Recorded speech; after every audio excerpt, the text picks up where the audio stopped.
Hello, this is the comprehensive journal. This is unit 10, and thank God this is the final one. So, with unit 10 journal, I am supposed to reflect over all of the 9 journals and try to glean from some of those uh, and where I was and where I'm at now. Starting at the beginning of this journal, at the beginning of this semester, it was a lot of unexpected things.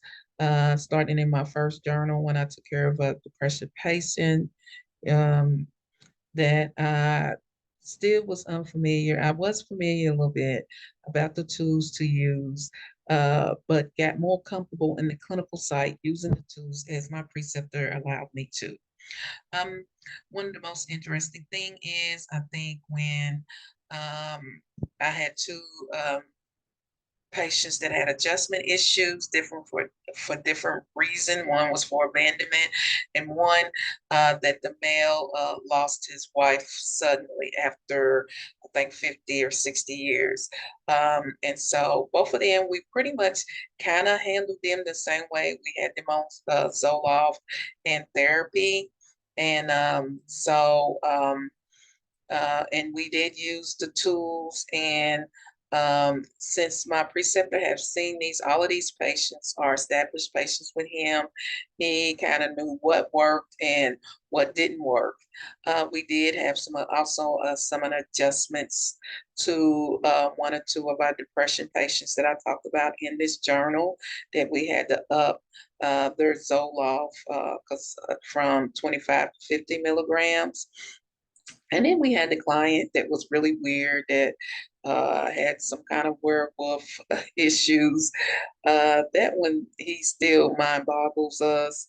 And um, he is expected, I think he missed his last appointment. He's very high ranking person. I think he went out of town or something. He told my preceptor, so he didn't come, and so we didn't get to reevaluate him. But he is usually consistent with his delusions, but like we were saying, they seem so real.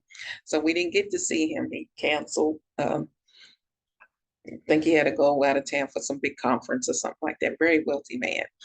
Um, As I look back, I felt like that my relationship with my preceptor got better, and he felt more comfortable allowing me to do different things. So I did a lot of the tools, even though he had already done them.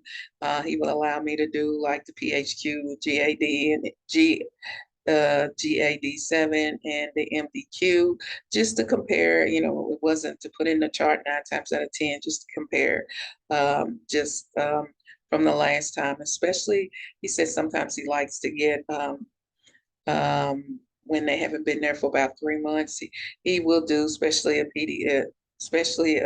PHQ or GAD7, just to see where their anxiety level, if they got better or worse, or if their depression. I think that is a good skill. I think that is a good intervention that I would like to do. That doing a comparison.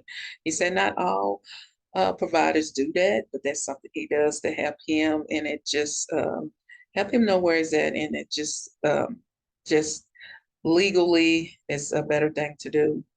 Um, our last clinical site was not eventful. Like I said, just seeing a regular follow-up patients. Um,